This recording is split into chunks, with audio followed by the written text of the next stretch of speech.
Sanghamitra गंधकुटी बुद्धिविहार trust आणि Indo Sri Lanka विरासत समिती यांच्या विद्यमाने गेल्या रविवार दिनांक 24/5/2026 रोजी कलम बीच या ठिकाणी हा कार्यक्रम भव्य दिव्य अशा प्रमाणात साजरा केला गेला। या कार्यक्रमाचा उद्देश असा होता की सम्राट अशोकाची मुलगी संघमित्रा सम्राट अशोकाने श्रीलंकेला पाठवली आणि ती संघमित्रा जेव्हा श्रीलंकेमध्ये जात असताना भव्य अशा समुद्रामधून तिची बोट जात होती। सम्राट अशोकाने आपल्या मुलीला बोट सजवली। बोटीमध्ये 10 दिवसासाठी त्यांनी खाद्यपदार्थ दिलं होतं। सर्व सेविका पाठवल्या होत्या, उपासिका होती, उपासक होते आणि 11 भिक्षुणी होत्या आणि बोट ह्या अरबी समुद्रातून भव्य अशा समुद्रातून अनुराधापूर या ठिकाणी पोचली। जाताना संघमित्राने बोधिवृक्षे घेऊन गेली होती आणि तो बोधिवृक्ष अनुराधापूर या ठिकाणी त्याचं रोपण केलेलं आहे। त्या बोधिवृक्षाच्या भोवती सोन्याचे खांब सुद्धा आहेत आणि त्या बोधिवृक्षाच्या जवळ फार मोठ्या भव्य दिव्य असा कार्यक्रम ज्येष्ठ पौर्णिमेला होत असतो। तर या ज्येष्ठ पौर्णिमेचं महत्त्व जाणून तोच कार्यक्रम या ठिकाणी कलम बीच नालासोपारा पश्चिम या ठिकाणी घेण्याची एक आम्ही संकल्प केला होता। संकल्प म्हणजे गेल्या 4-5 वर्षापूर्वी की आपण हा कार्यक्रम घेऊया, परंतु या कार्यक्रमासाठी कोण मदत करील का अशी इच्छा होत होती की कोण मदत करील का, किंवा लोकांशिवाय मदतीशिवाय कार्यक्रम होऊ शकत नाही। तरी सुद्धा हा कार्यक्रम 2026 मध्ये करूची असा हा कार्यक्रमाचा आम्ही एक संकल्प किंवा विचार केला आणि काही उपासिका माझ्या जवळ घेतल्या, काही उपासक घेतले। तर हा कार्यक्रम जेव्हा आम्ही मीटिंग घेतली पवई या ठिकाणी, तेव्हा आमचे विचार झाले की आपण हा कार्यक्रम घेऊया, की ह्या कार्यक्रमाचं नाव इंडो श्रीलंका विरासत, म्हणजे हा आपला वारसा परत आपण लोकांना दाखवूया, परत आपल्या मुलाबाळांना दाखवूया आणि लोकांना हा समजेल, म्हणून आम्ही या कार्यक्रमाचं आयोजन केलं। ती खरोखरच या कार्यक्रमामध्ये अनुलाताई हजारे यांनी आपल्या तन मन आणि धन ह्या गोष्टींनी त्यांनी ह्या कार्यक्रमामध्ये आपलं योगदान दिलेलं आहे आणि ह्या कार्यक्रमाचं आयोजन करण्यासाठी त्यांनी मला खूप मोठी प्रेरणा दिली। त्याशिवाय आमच्या शशिकला जाधव ऐरोलीमध्ये राहतात आणि जशी आम्ही जागतिक परिषद घेतली होती, सुशील कुमारांना बोलवली होती, तेव्हा सुद्धा ह्या शशिकला मनोहर जाधव ऐरोलीमधल्या, तर त्यांनी सुद्धा अशीच मला मदत केली होती। पुन्हा त्या मला मदतीला आल्या आणि आपल्या ऐरोलीतल्या सर्व महिला मंडळ त्यांनी तयार केल्या। ह्या कार्यक्रमासाठी तुम्ही सर्वांनी तयारीत राहा म्हणून त्यांनी दान पारमिता सुद्धा सांगितली आणि तिथल्या महिलांनी मला दान पारमिता सुद्धा म्हणजे दानाची सुद्धा मदत केली।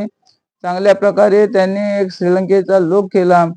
तर त्याच्यानंतर आमच्या नालासोपारा स्तूपाच्या बाजूला राहत असलेल्या रुपाली जाधव यांनी सुद्धा रात्रंदिवस या कार्यक्रमासाठी मीटिंग घेणं, कुणाला सांगणं, काय आणायला जाणं, काय वस्तू आणायला जाणं, प्रचार प्रसार करणं, दान जमा करणं, अशी त्यांनी फार मोठी एक सेवा दिलेली आहे, मेहनत घेतलेली आहे। त्याच्यानंतर आमच्या टाकी रोडला राहिलेल्या ममता हिंगोळे ताई यांनी सुद्धा मेहनत घेतलेली आहे। तर या सर्वांना सुद्धा यांचं सुद्धा मी स्वागत करत आहे, धन्यवाद देत आहे, आशीर्वाद देत आहे की ह्या ऐतिहासिक कार्यक्रमामध्ये ह्या उतरून त्यांनी हा कार्यक्रम भव्य दिव्य असा करण्याचा ठरवला।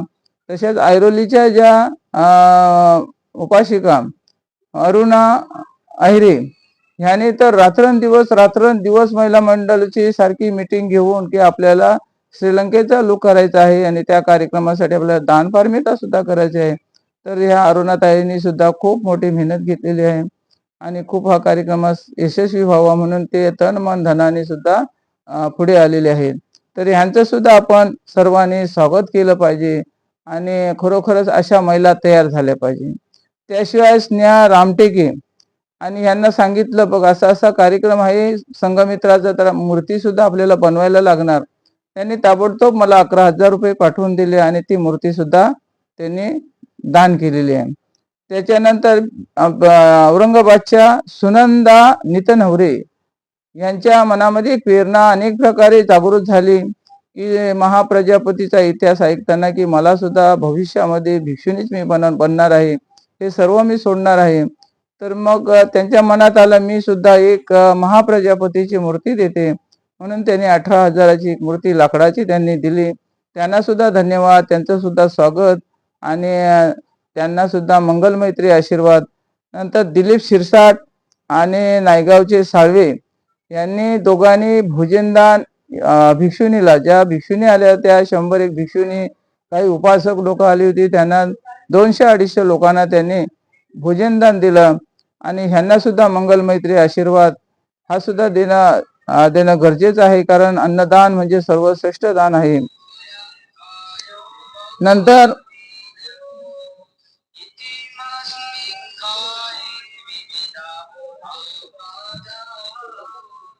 सुनील हजारे आणि अनुला हजारे यांनी कळंबीच्या कार्यक्रमामध्ये त्यांनी एक भोजन दिलेलं आहे.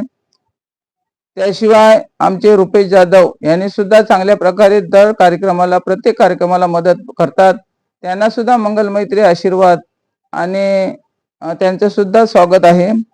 तसेच उल्हास किनी हे कोळी समाजाचे असून त्यांनी आपला गेस्ट हाऊस जो आहे, जो फार्म हाऊस, तो भिक्षुणींना राहण्यासाठी त्यांनी मोफत दिला दानाच्या रूपात.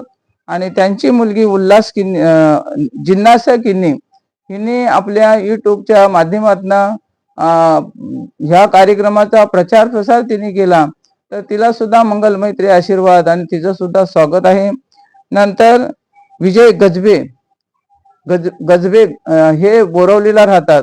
तर सतत 2 महिने त्यांनी एवढा मोठा प्रचार केलेला आहे एकट्याने. आणि त्यांच्या बरोबर असणारे जे अजित हुसेन खान आणि हे सुद्धा, यांनी सुद्धा पोलीस स्टेशनचं संपूर्ण काम केलेलं आहे.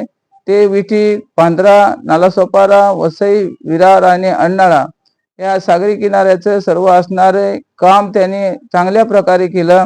गजबे आणि त्यांचे सहकारी म्हणजे अजित हुसेन खान यांनी हा प्रचार अत्यंत चांगल्या प्रकारे केला आणि खरोखरच त्यांना सुद्धा धन्यवाद, आशीर्वाद आणि मंगल मैत्री.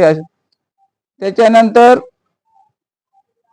समता सैनिक दल, आम्ही जेव्हा भीमराव साहेबांच्या ऑफिसमध्ये गेलो आणि सांगितलं की आपल्या पालघर जिल्ह्यातले समता सैनिक दल या कार्यक्रमासाठी पाहिजेत, आणि त्यांनी सांगितलं आणि समता सैनिक दल या ठिकाणी आले.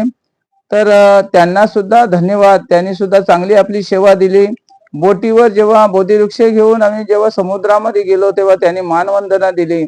आणि खरोखरच एक स्मरणीय म्हणजे असा क्षण होता की आमच्या समता सैनिक दल चांगल्या प्रकारे सलामी देतात बोधिवृक्षाला. तर त्यांचं सुद्धा स्वागत आणि त्यांना सुद्धा मंगलमैत्री आणि आशीर्वाद. त्याच्यानंतर आमच्या कळंब एरियातल्या सरपंच मॅडम यांचं सुद्धा आम्ही स्वागत करत आहोत. त्यांना सुद्धा मंगलमैत्री आशीर्वाद. त्याशिवाय राजाराम पाटील आणि राजाराम पाटील सुद्धा त्या ठिकाणी हजर झाले. त्यांनी सुद्धा मला फोन केला आणि त्यांना सुद्धा एक भावुक झाले की आमच्या कोळीवाड्यामध्ये आज कार्यक्रम होत आहे बौद्ध समाजाचा, आणि ते सुद्धा या ठिकाणी आले. आणि बोटीमध्ये त्यांना छत्री धरण्याचा बोधिवृक्षावर आम्ही मान दिला. तर त्यांना सुद्धा मंगलमैत्री आशीर्वाद आणि त्यांचं सुद्धा जितकं स्वागत करू तितकं थोडं आहे, कारण ते एवढी त्यांची खुशी आहे. तर त्यांच्या डोळ्यासमोर मधून हा जो कार्यक्रम आहे हा सतत दिसत आहे. त्याच्याशिवाय अलका रंगारी यांनी सुद्धा या कार्यक्रमासाठी योगदान दिलेलं आहे. त्यांना सुद्धा मंगलमैत्री आशीर्वाद. आणि ह्या कार्यक्रमासाठी आमच्या भिक्षुणी संघ आलेला होता, त्यातल्या धम्मदिना शाखे धम्मदिना, त्याशिवाय विजया मैत्री भिक्षुणी, सुनीतीजी भिक्षुणी, सत्यशिला भिक्षुणी, आर्यशिला, त्याच्यावर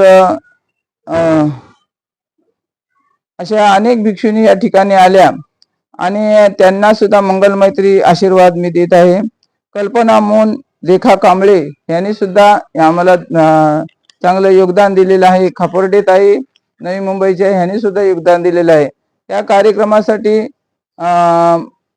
आमच्या महानगरपालिकेचे महापौर माननीय अजिवजी पाटील उपस्थित राहिले आणि 2 शब्द त्या ठिकाणी बोलून सांगितलेलं आहे की आम्ही तुमच्या पाठीशी सतत आहोत.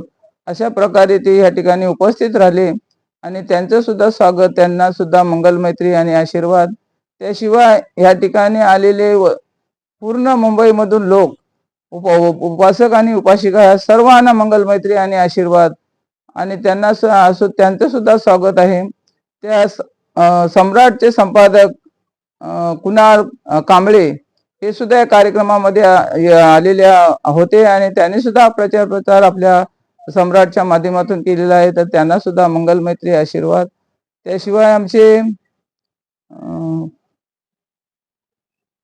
कोणती टीव्ही आपली ती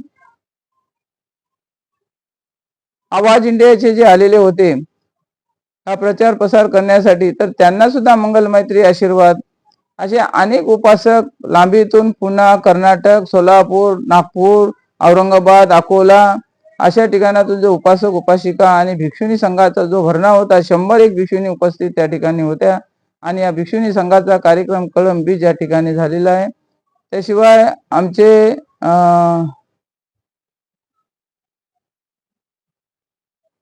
पोलीस स्टेशनचे सर्व पोलिसांनी सुद्धा आम्हाला चांगल्या प्रकारे सहकार्य केलेलं आहे. तर असा हा कार्यक्रम त्या ठिकाणी कळंब बीच मध्ये, कोलीवाड्यामध्ये तो आमचा कार्यक्रम समुद्रकिनारी प्रथमच तो कार्यक्रम झाला. संघमित्राच्या नंतर संघमित्रा प्रथम गेली, सम्राट अशोकांनी पाठवली, श्रीलंकेमध्ये प्रचार प्रसार झाला. त्याच्यानंतर असा हा देखावा किंवा असं कृती करून कोणी दाखवली नव्हती. पण ह्या 1 दिवसाच्या आणि 1-2 तासाच्या कार्यक्रमामुळे लोक एवढी भावुक झाली की लोकांना झटदिशी सम्राट अशोकाचा पटापट तो इतिहास आठवायला लागला. अक्षरशः लोक जेव्हा बोट गेले तेव्हा लोक जेव्हा बाय बाय करत होते, समता सैनिक दल सलामी देत होते आणि लोकांना सुद्धा खूप असं म्हणजे वाटलं की खरोखरच संघमित्रा बोधिवृक्ष घेऊन श्रीलंकेमध्ये जात आहेत. आमच्या भिक्षुनी सुद्धा त्यांच्या डोळ्यातून सुद्धा पाणी यायला लागलं की हा प्रथम आपल्याला क्षण आपल्याला आठवत आहे की संघमित्रा अशा प्रकारे ह्या अरबी समुद्रातून गेलेले आहे. तर असे सर्व लोक या ठिकाणी आली, उपासक उपासिका आले, सर्व समजा बौद्ध समाज, अजून दुसऱ्याही समाजाचे लोक आले. तर सर्वांना मी धन्यवाद देते आणि त्याशिवाय आमचे बोटीचे चालक जे होते त्यांना सुद्धा मंगलमैत्री आशीर्वाद देत आहोत. अशा सगळ्यांनी मला जी काय मदत केलेली आणि पटापट या कार्यक्रमासाठी उभे राहिले आणि पटकन हा कार्यक्रम थोड्या दिवसात हा उभा करून त्या कार्यक्रमाला सहकार्य केल्याबद्दल मी त्यांना सगळ्यांना धन्यवाद, सगळ्यांना आशीर्वाद, सगळ्यांना मंगलमैत्री देत आहे. अशीच पाठीशी उभी राहून सर्वांनी सहकार्य केलं पाहिजे, तरच आपल्या बौद्ध धर्माचा प्रसार होईल. जसे आपले राजाराम पाटील, त्यांना एक फार मोठा असं बरं वाटलेलं आहे की हा प्रथमच हा प्रयोग झालेला आहे बौद्ध धर्माचा आणि तो सुद्धा कोलीवाड्यात व्हावा. हे सुद्धा कुणाला माहित नव्हतं की कोलीवाड्यामध्ये असा प्रकार घडल आणि असा मोठा कार्यक्रम होईल. कुणीही कार्यक्रमाला गालबोट लावली नाही किंवा कुणीही कार्यक्रमामध्ये एखादा पिणारा किंवा एखादा शिव्या देणारा किंवा एखादा अजून कोणती गडबड करणारा किंवा भानगडी करणारा असा काहीच गोष्टी घडल्या नाही. लोकांचा क्षण आणि लोकांचे डोळे फक्त त्या कार्यक्रमामध्ये लागलेलं होतं आणि हा कार्यक्रम अत्यंत चांगल्या प्रकारे अनुला देवी, त्याच्याशिवाय आमचे सम्राट झालेले होते, सम्राटचं नाव काय म्हणलं माहिती, सम्राट झालेले होते राजा तिष्य, राणी अनुला, विदिशा, असा सर्वांचा लोक केलेला होता. सगळ्यांनी जो त्या ठिकाणी पेहराव केलेला होता आणि सर्व या ठिकाणच्या नवी मुंबईच्या ज्या महिला होत्या त्यांनी एक श्रीलंकेसारखेच आपले कपडे घातलेले होते. तर हा कार्यक्रम खरं भूतोना भविष्य न झालेला आणि न होणार असा हा कार्यक्रम झालेला आहे. तर सर्वांना मंगलमैत्री आणि आशीर्वाद.